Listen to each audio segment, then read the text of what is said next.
Hi everyone, welcome to our channel. ఈరోజు వీడియోలో సంవత్సరం పాటు నిలవ ఉండే ఉసిరికాయ పచ్చడి ఎలా పెట్టుకోవాలో ఈ వీడియోలో చూపిస్తానండి. పచ్చళ్ళు పెట్టడం రాని వాళ్ళు కూడా ఈ వీడియో చూస్తే పర్ఫెక్ట్గా పెడతారు. కరెక్ట్ కొలతలతో సహా ఈ వీడియోలో చూపిస్తాను. ఎక్కడ స్కిప్ చేయకుండా వీడియోని అనేది చివరి వరకు చూడండి. ఫస్ట్ నేను మీడియం సైజు ఉసిరికాయలు ఉంటాయి కదా, ఆ ఉసిరికాయలను అయితే తీసుకున్నానండి. వాటిని బాగా కడిగి 2 గంటల ఫ్యాన్ కింద ఆరబెట్టుకోవాలి. ఆరబెట్టుకున్న తర్వాత మనం ఉసిరికాయలను కొలుచుకోవడానికి ఒక గ్లాస్ కానీ గిన్నె కానీ తీసుకోవాలండి. నేనైతే ఆ గ్లాస్ తీసుకున్నాను. ఆ గ్లాస్తో 3 గ్లాసులు ఉసిరికాయలు అయినాయి. మనము ఈ గ్లాసుల కొలతతో కానీ గిన్నెల కొలతతో కానీ తీసుకుంటే ఉసిరికాయ పచ్చడి అనేది పర్ఫెక్ట్గా ఉంటుంది. సంవత్సరం పాటు నిల్వ ఉంటుంది. చాలా టేస్టీగా ఉంటుందండి. ఉప్పు కారాలు అన్నీ కూడా కరెక్ట్గా సరిపోతాయి. ఆ గ్లాస్తో 3 గ్లాసులు ఉసిరికాయలు అయినాయి.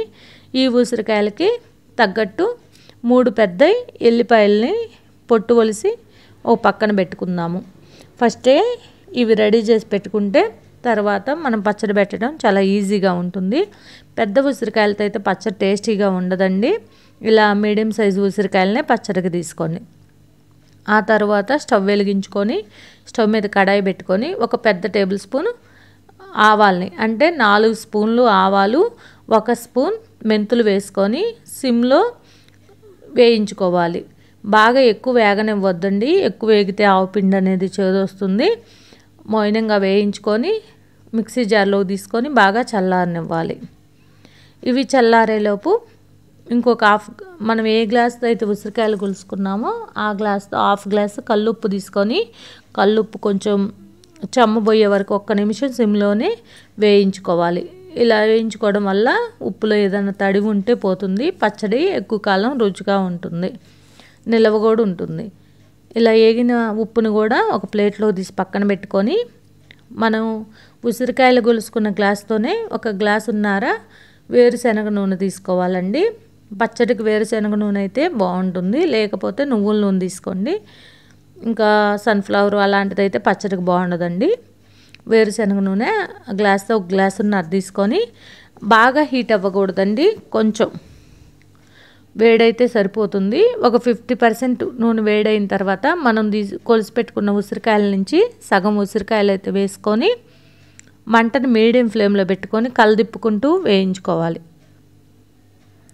ఇలా కలదిప్పుకుంటూ వేయించుకోవడం వల్ల ఉసిరికాయలన్నీ ఈవెన్గా ఏగుతాయండి. ఉసిరికాయ అనేది ఎలా ఏగాలనేది కూడా ఈ వీడియోలో మీకు క్లియర్గా చూపిస్తాను. ఎలా పడితే అలా అయితే బాగా ఏగకపోయినా బాగుండదు, ఏగినా కూడా గట్టిగా అయిపోద్ది ముక్కండి. మనకి ముక్క పట్టుకుంటే వెంటనే అలా మెత్తగా అయిపోవాలి. ఇలా ఏగితే సరిపోతుంది. ఉసిరికాయ అనేది పర్ఫెక్ట్గా ఏగినట్టు. ఇలా వేయించి ఒక గిన్నెలోకి పక్కన తీసుకొని మళ్ళీ మంటని సిమ్లో పెట్టుకొని ఇంకొక సగం ఉసిరికాయలను కూడా వేయించుకోవాలి. చూసారు కదా ఉసిరికాయలన్నీ ఎలా వేయించుకోవాలి అనేది. ఇప్పుడు ఇంకొక సగం ఉసిరికాయలను కూడా ఇలాగే వేయించుకుందాము. కలదిప్పుకుంటూ వేయించుకోవడం వల్ల అన్ని ఉసిరికాయలు ఒకే విధంగా ఏగుతాయి. మధ్య మధ్యలో కలదిప్పుకుంటూ ఈ ఉసిరికాయలను కూడా వేయించుకుందాము. ఈ ఉసిరికాయలు వేగిన తర్వాత పక్కన పెట్టుకొని ఇప్పుడు మనం తాలింపు పెట్టుకుందామండి. కేజీ ఉసిరికాయలకి 100 గ్రాముల చింతపండు గుజ్జు సరిపోతుందండి. గుజ్జు తీసి ఒక పక్కన పెట్టుకోండి. ఆల్రెడీ నా కాడ చింతపండు పులుసు ఉంది, అందుకని ఈ ఉసిరికాయలు పక్క తీసిన తర్వాత ఆ నూనెలో 1 టేబుల్ స్పూన్ ఆవాలు, 5-6 ఎండుమిరపకాయలని తుంచి వేసుకోవాలి. ఆవాలు చిటపట్లాడేటప్పుడు మనము చింతపండు గుజ్జు ఉంటుంది కదా పులుసు, అది మనం 4 టేబుల్ స్పూన్స్ అండి, స్పూన్లు కాదు 4 టేబుల్ స్పూన్స్ ఆయిల్లో వేసుకొని ఒక 5 నిమిషాలు ఉడికించుకోవాలండి మీడియం ఫ్లేమ్లో. అప్పుడు చింతపండు పులుసు కూడా నూనెలో బాగా ఉడుకుతుంది. మీకు పులుసు రెడీగా లేకపోతే కేజీ ఉసిరికాయలకి 100 గ్రాములు సరిపోతుందండి. నేను కేజీ ఉసిరికాయలు తీసుకున్నాను. 100 గ్రాములు చింతపండు పులుసు అయితే సరిపోతుంది. ఇలా ఏగిన తర్వాత చింతపండు పులుసు నూనెలో గంటతో తీస్తే కొంచెం గట్టిగా ఉన్నట్టు ఉంటుంది కదా, ఈ టైంలో స్టవ్ కట్టేసుకొని తాలింపుని అనేది బాగా చల్లారనివ్వాలండి. వేడి మీద కలుపుకుంటే పచ్చటి రంగు అనేది మారిపోతుంది. మనం ముందుగా వేయించి పెట్టుకున్న ఆవాల్ని ఉప్పుని మిక్సీ పట్టుకున్నాను. అలాగే వెల్లుల్లి రెబ్బలు కూడా ఒలిసి పెట్టుకున్నాం కదా. మనం ఏ గ్లాస్తో అయితే ఉప్పు ఎంతైతే తీసుకున్నామో అంతే హాఫ్ గ్లాసు కారం కూడా తీసుకోవాలి. కారం ఏదైనా స్పైసీగా ఉంటే ఒక స్పూన్ తగ్గించుకోండి.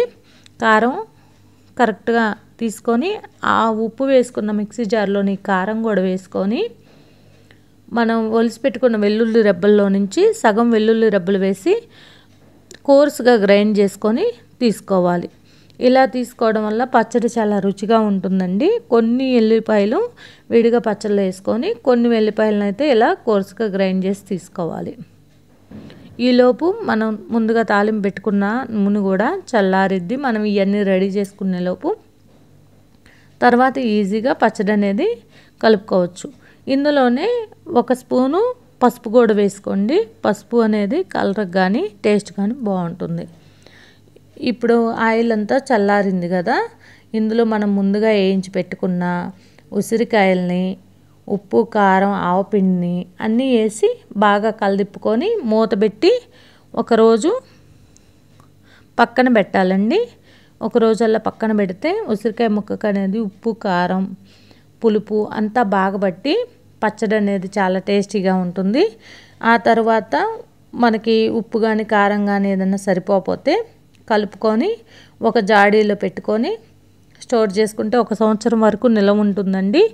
ఫ్రిడ్జ్లో పెడితే రంగు ఏది కూడా మారకుండా చాలా బాగుంటుంది. బయట పెడితే ఉసిరికాయ పచ్చడి ఏంటంటే 1 మంత్ ఆగితే కొంచెం నల్లగా అయ్యిద్దండి. ఫ్రిడ్జ్లో పెట్టుకుంటే 1 సంవత్సరం వరకు కలర్ కూడా పాడైపోకుండా ఉంటుంది. ఈ వీడియో నచ్చినట్టయితే చిన్న లైక్ చేసి నా ఛానల్ని సబ్స్క్రైబ్ చేసుకోండి.